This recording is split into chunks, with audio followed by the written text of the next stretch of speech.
Salmo de número 32.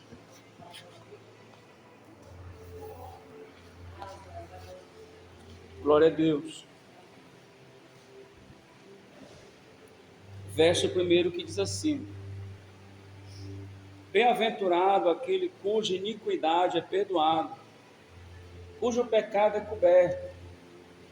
Bem-aventurado o homem a quem o Senhor não atribui iniquidade e em cujo espírito não há dolo. Enquanto calei os meus pecados, envelheceram os meus ossos, pelos meus constantes gemidos todo o dia, porque a tua mão pesava de noite sobre mim, e o meu vigor se tornou em sequidão de estio. Confessei-te o meu pecado, e a minha iniquidade não mais ocultei. Disse: confessarei ao Senhor as minhas transgressões, e tu perdoaste a iniquidade do meu pecado.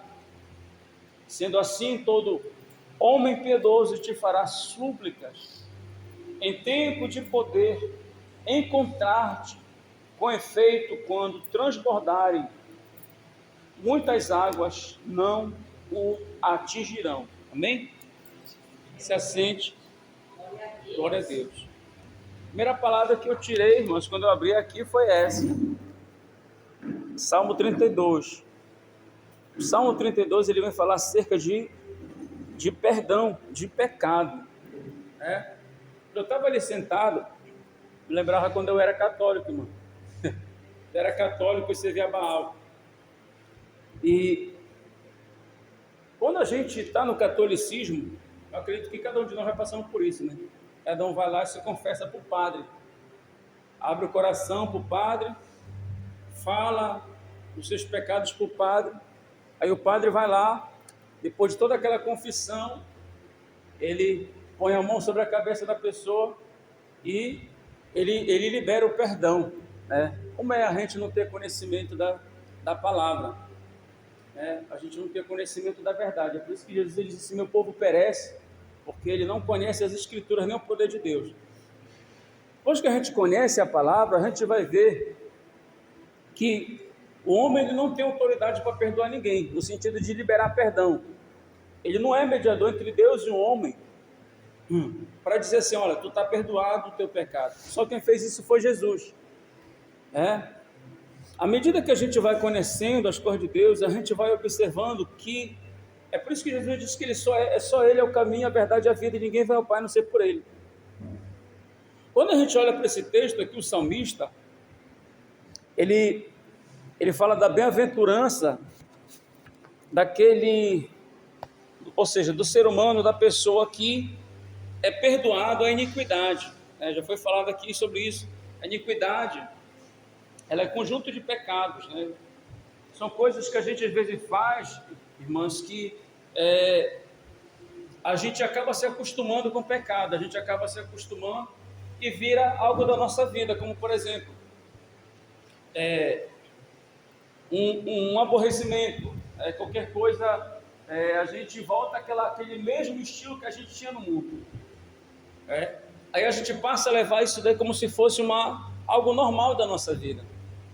E eu estava ouvindo uma pregação de um pastor um dia desse, e ele disse assim, era um estudo na verdade, ele estava falando assim: quando a tua consciência ela vem sobre ti e ela te cobra algo, ele diz assim: não deixa isso passar em branco, confessa, pede perdão para Deus. Ele diz assim, porque quando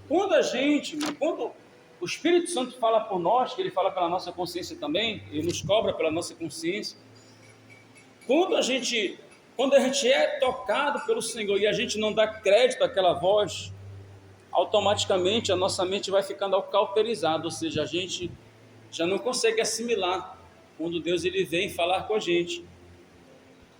Então, mais lá adiante, a Bíblia diz assim: se a nossa mente ela não nos culpa, a gente pode ter certeza, que o Senhor é maior que a nossa mente, que o nosso coração, diz assim a palavra. Se a nossa consciência não estiver nos culpando. Mas se a nossa consciência estiver culpando, como é que a nossa consciência pesa? Poxa, se eu tivesse feito aquilo, né? Ou então vem a nossa consciência, olha, tu precisa fazer isso, olha, tu precisa pedir perdão para alguém, olha, aquele dinheiro que tu emprestaste, devolve. E a nossa consciência, ela fica ali, né, martelando aquela situação. Olha, vai com tal pessoa, né? Ora por tal pessoa, olha, faz tal coisa que eu preciso que tu faça, e a gente não faz aquilo ali, a gente está aqui bloqueando, né? E a gente está permitindo que a nossa mente ela venha a ser cauterizada. E aí quando o Espírito Santo falar, aí a gente acaba que não, né, mais percebendo quando ele está se revelando para a gente. Então aqui o salmista, a gente vai ver que o salmista Davi, mesmo sendo homem segundo o coração de Deus, ele tinha esses pecados. Só que interessante, a Bíblia fala acerca de quando ele ocultou, ou seja, ele não falou para Deus. Aí a gente diz assim, mas Deus não sabe, pastor. Deus, ele sabe. A Bíblia diz no Salmo 139 que antes que as palavras saírem dos nossos lábios, o Senhor já conhece todas elas. Só que interessante que Deus, ele gosta de participar com a gente. Se a gente olhar aqui, a Bíblia diz no verso 5, no verso 4, verso 3, que quando ele ficou calado, os ossos dele envelheceram. O que a gente percebe nisso daqui? Enfermidade. Enquanto calei os meus pecados, envelheceram os meus ossos. Aí no verso 4, porque a tua mão pesava dia e noite sobre mim. Ainda tem isso aí. A gente vai orar em alguém, a pessoa, pastor, em mim aqui eu quero receber uma cura de Deus, como se a gente tivesse, né, autonomia. A Bíblia diz, vão e curem os enfermos, mas há legalidades que precisam ser fechadas, né? Portas que se abriram para o diabo ter legalidade em cima daquela vida, em cima daquela enfermidade. Então, aqui o salmista, ele vem falar acerca desse ponto. Por quê? Aí a Bíblia diz que a mão do Senhor pesava sobre ele. Isso é muito forte, porque o que a Bíblia diz? Quem é que pode remover a mão do Senhor? Quem é que pode tirar a mão de Deus? A mão do Senhor está aqui sobre uma pessoa, a pessoa vai lá e tira a mão de Deus. Quem é que vai fazer isso? Ninguém. O que é necessário então fazer, pastor? Confessar o pecado. A gente não confessava para o padre, confessar para Jesus, né? E o padre, ele não tinha o Espírito Santo. O padre não tem o Espírito Santo. Quem tem o Espírito Santo é quem aceita Jesus e vive uma vida reta. O padre não tem poder de perdoar pecado, o padre não tem poder de ligar Deus com o homem, né? O mediador entre Deus e o homem é Jesus, diz a palavra. Aí o que acontece? Enquanto ele não confessou, a mão do Senhor estava lá pesando. Isso aqui é muito forte, igreja. Eu estava analisando rápido, me veio aquela direção. Então, muitas das vezes, coisa na nossa vida está travada porque a gente precisa dizer, Senhor, eu errei nesse ponto aqui. Senhor, olha, eu estou falhando nisso. Senhor, eu passo na minha mente, a minha mente é que nem um esgoto. Passa tudo que não presta. Tem que ser verdadeiro com Deus. Senhor, eu falei tal coisa. E quando a gente age de uma forma, irmãos, a gente que tem a presença de Deus, o próprio Senhor dentro de nós, a gente sente aquela inquietação, e às vezes a gente pensa que é da gente mesmo. Já aconteceu coisas comigo, que eu ficava assim, meu Deus, a gente pensa que é da gente, quando vai ver lá na frente, depois tu vai ter entendimento que era Deus que estava falando contigo, tu nem percebia. Então, qual é o segredo que Davi ele tinha com Deus? Pecava, pesava a consciência, ele confessava a culpa dele perante Deus. Aí a gente vai ver o que acontece lá no Salmo 51, que é o salmo bem conhecido, onde Davi, ele peca, ele adultera com a mulher lá de Urias. Aí ele quis ocultar o pecado dele. Esse texto é bem conhecido, uma referência boa. Ele quis ocultar o pecado dele. Tá bom, já fiz o que tinha de fazer, não vou falar para ninguém. Aí Deus, olha só a misericórdia de Deus, no período que Davi vivia, era olho por olho, dente por dente. Pecou, morria apedrejado. Hoje em dia o povo brinca de pira, né? Pecou, adulterou, quer subir no altar, quer pregar e botar a mão na cabeça dos outros. Olha a misericórdia de Deus. Deus ainda enviou o profeta para ele, o profeta Natan. Deus enviou o profeta Natan. E ali, a Bíblia não fala, mas quero eu entender que o profeta com certeza tremeu na base, que ele era um rei, tinha autoridade para mandar prender. Ele vai lá e conta uma história. Olha, pegaram uma ovelhinha, né? Fizeram isso ali, pegaram, tomaram a ovelhinha daquela pessoa ali, e aí, terminando a história, Davi fica indignado. Ele disse que queria que aquela pessoa que fez aquilo ali merecia a morte. Aí o profeta disse assim: essa pessoa é tu, Davi. Olha só. Aí ele cai em si. Aí no Salmo 51 ele vai abrir o coração para Deus. Senhor, pequei contra ti, né? Aí ele vai pedindo para Deus: Senhor, me lava como um ísopo, né? Me dá um coração reto, um espírito inabalável. Ele começa a falar para Deus, né? Não retire de mim o teu Santo Espírito. Ele começa ali a abrir o coração para Deus, né? Então a gente vai observar que quando ele reconhece a sua falha, o perdão do Senhor ele vem, porém há uma consequência. É por isso que há uma consequência. Eu digo assim, igreja, as pessoas, não, mas o Antigo Testamento foi anulado. Não, o Antigo Testamento e o Novo, eles se são um com o outro. Se a gente for observar que a Bíblia fala lá no Antigo Testamento que Deus ele visita a iniquidade dos pais nos filhos até a terceira e quarta geração. Havia aquele caso, o fulano, toda a família da pessoa carregava uma doença, todos morreram de câncer na família. Que isso? Maldição hereditária. Muitos que dizem, mas contra Jacó não há encantamento, contra aquele que se coloca na posição. Aceitou Jesus, se manteve na posição, aquela maldição hereditária vai ser quebrada, vai ser anulada. Então por isso que é importante, igreja, não é só a gente chegar, eu quero uma oração. Não. Eu vou lá me reconciliar, vou lá na frente do altar, dobro meu joelho, e aí aqui na frente do altar, e a pessoa só está esperando a oração do pregador ou daquele que lança o convite, quando na verdade a pessoa que está prostrada aqui tem que estar confessando, dizendo: Senhor, eu fiz isso, eu fiz aquilo, Senhor, me perdoa por isso, por aquilo, Senhor, eu agi dessa forma, eu pensei dessa forma, eu falei que não devia, eu me levantei contra o meu irmão, e vai confessando para o Senhor. Porque quando a gente confessa, aí a Bíblia diz assim, lá em Provérbios: aquele que confessa os seus pecados e deixa, prosperará. Por isso que às vezes tem muita gente lisa, porque não está confessando. Confessou, anunciou para Deus: Senhor, eu fiz isso, deixou de fazer. Porque arrependimento não é só lágrima, arrependimento é confessou, parou e pronto, não faz mais, Aí o que acontece? Aí ele diz assim: confessei-te o meu pecado e a minha iniquidade não mais ocultei. Diz: confessarei ao Senhor minhas transgressões, e tu perdoaste a iniquidade do meu pecado. Verso 6: sendo assim, todo homem piedoso te fará súplicas em tempo de poder encontrar-te. Com efeito, quando transbordares, muitas águas não o atingirão. O que é essas muitas águas? Águas, quando a gente não é com água, pode contar que é luta, não é mais água suja, é luta, Quando a gente não é com água limpa, é algo da parte do Senhor tratando conosco, é algo que a gente está sendo.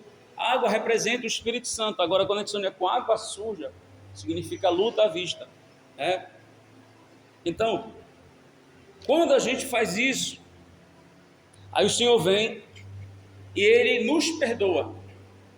Mais lá adiante, aí a Bíblia diz também lá em Tiago 5,16: confessar as vossas culpas uns aos outros. A gente fica assim: pastor, mas é para confessar a Deus ou é para confessar para as pessoas? Aí aqui, esses Tiago capítulo 5, aqui o Senhor me dá o entendimento. Ele diz assim: confessar as vossas culpas uns aos outros e orai uns pelos outros, para que sareis. Esse sareis aqui, irmão, é a pessoa, por exemplo, que foi abusado por alguém da família. Ela está dentro da igreja, mas ela está sofrendo. A pessoa veio, outro exemplo, a pessoa veio, está na igreja, mas o diabo está tentando para ele virar afeminado. Aí ninguém fala, ele fica naquela luta interna, ele ele sabe que de Deus ele tem um perdão. Porém, a gente sempre vai precisar de alguém para confessar a nossa falha. Por quê? Porque a Bíblia está dizendo assim, que quando a gente confessar, aí a Bíblia diz, para que estareis. Olha só, o mundo lá ele tem os psiquiatras, né, os psicólogos. O cara está perturbado na cabeça, vai lá com o psicólogo. Chega lá, o psicólogo ganha dinheiro de graça, irmão Socorro. Não faz nada, só fica ouvindo. Aí o cara desabafa. Nossa, eu estou me sentindo muito bem. Esse doutor é muito bom. Ele só faz algumas perguntas básicas. Só que o ato dele confessar é como se saísse o peso de cima dele. Agora dirá para Deus. A gente confessando, Senhor, eu não consigo perdoar aquela irmã. Eu não vou com a cara daquela irmã. Senhor, não suporta aquele irmão. Quando a gente fala isso, o Senhor está vendo a sinceridade. Quando ele vê essa sinceridade, o Senhor vem e ele começa a trabalhar dentro de nós. Aí percebe, igreja, que o peso, ele sai, o peso espiritual. Tem uma pessoa que ela não suportava uma irmã. Ela conversou comigo, essa irmã. Ela não suportava essa irmã porque essa irmã veio e fez um rebuliço lá no meio da família dela. Aí o Senhor deu coragem para ela, ela foi e pediu perdão para a irmã. Ela disse assim, na hora que eu pedi aquele perdão para ela, e ela não estava errada, quem estava errado era a irmã. Ela disse, quando eu liberei aquele perdão para ela, eu senti aquele peso sair de mim, eu me senti leve. Olha só. Ali ela precisou confessar, falar, né? Esse pedido de perdão é mesmo que também fazer isso aqui. Confessou as culpas. A falta de perdão é uma culpa, né? E aí quando a gente fala, o perdão não é falar, mas o perdão é você praticar, colocar em cima. O ato do perdão é, a irmã, ela fez o mal para mim. Mas à medida que eu começo a conviver com ela, à medida que eu começo a tentar viver uma vida, né, lógico que com a força de Deus, o próprio Senhor ele vai tratando. E aí quando eu ver a irmã de novo, eu já não sinto, não tenho mais aquele sentimento ruim.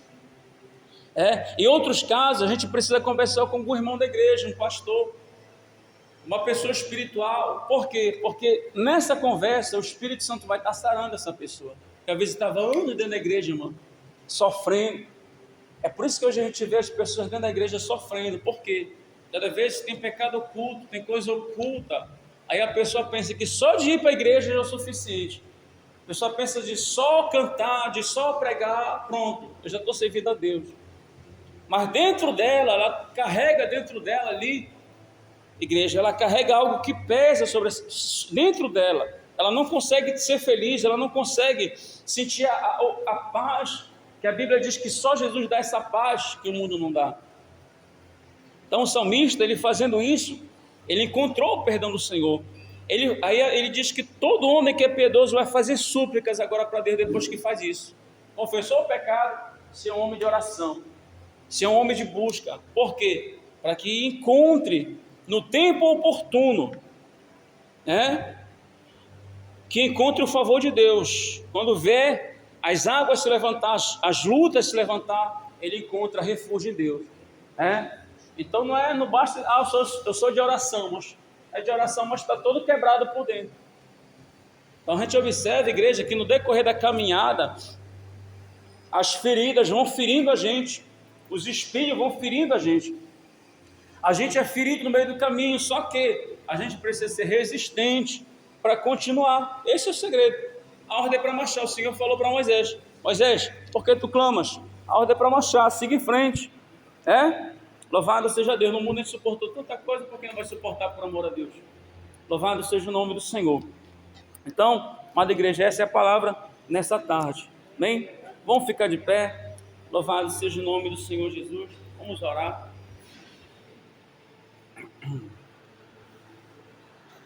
Senhor, nosso Deus e nosso Pai, queremos te louvar, Senhor, por este dia. Queremos te agradecer pela tua palavra, Senhor. Obrigado, Senhor da glória, pelas vidas que aqui estão, pela vida da nossa irmã Socorro, Pai, que veio nesta tarde, Senhor. Veio buscar a tua presença, Senhor. Veio, meu Pai, querer algo a mais de ti, Senhor. Pelas tuas filhas que aqui estão, pelo meu filho, Senhor, pela minha vida, Senhor. Obrigado, Senhor da glória, pela tua palavra, Senhor. A tua palavra que liberta, a tua palavra, Senhor, que sara, a tua palavra que trata conosco, Senhor. Obrigado, Senhor da glória, Pai, pela sabedoria, pelo entendimento que vem de Ti, Senhor. Sem Ti nós não somos nada, Senhor. Sem Ti nós não podemos nada, Senhor. Tira toda altivez, meu Pai, de nós, toda soberba, toda arrogância, Senhor. Nós somos pequeninos diante da Tua presença, Pai querido. Deus, abençoa o Teu povo, abençoa Teus filhos, Pai, nesta tarde. Abençoa, Senhor da glória. Deus, esta palavra, Pai, o Senhor nos direciona para o Senhor, porque o Senhor não quer perder a gente, o Senhor não quer perder, meu Pai, nós. Por isso o Senhor trouxe essa palavra, Senhor, para que nós possamos, meu Pai, nos conduzir na Tua presença, meu Pai, em retidão, meu Pai, em verdade. Senhor, pessoas que sejam tratadas, curadas, fortalecidas pelo poder da Tua palavra, Senhor. Somente a Tua palavra pode libertar o homem, Senhor. Conhecereis a verdade vos libertará, diz a Tua palavra, Senhor. Meu Deus, quantas pessoas, meu Pai, perdem a oportunidade, meu Pai, não se sentam, meu Pai, em um banco de uma igreja para aprender, Senhor, perdem a oportunidade de crescer, meu Pai, na graça e no conhecimento, porque acha que é chato, porque acha, meu Pai, que dá sono, quando na verdade, meu Pai, a pessoa está morta espiritualmente e não consegue, meu Pai, ter vida, não consegue sentir a vida que vem da Tua palavra, Senhor. A Tua palavra é vida, a Tua palavra é vigor, a Tua palavra é saúde para os nossos ossos, a Tua palavra é bálsamo, Senhor. A Tua palavra, meu Pai, é direção, a Tua palavra é consolo.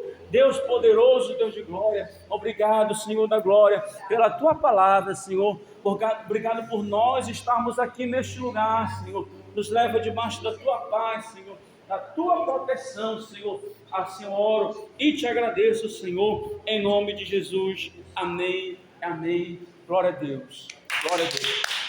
Está encerrado em nome de Jesus, amém.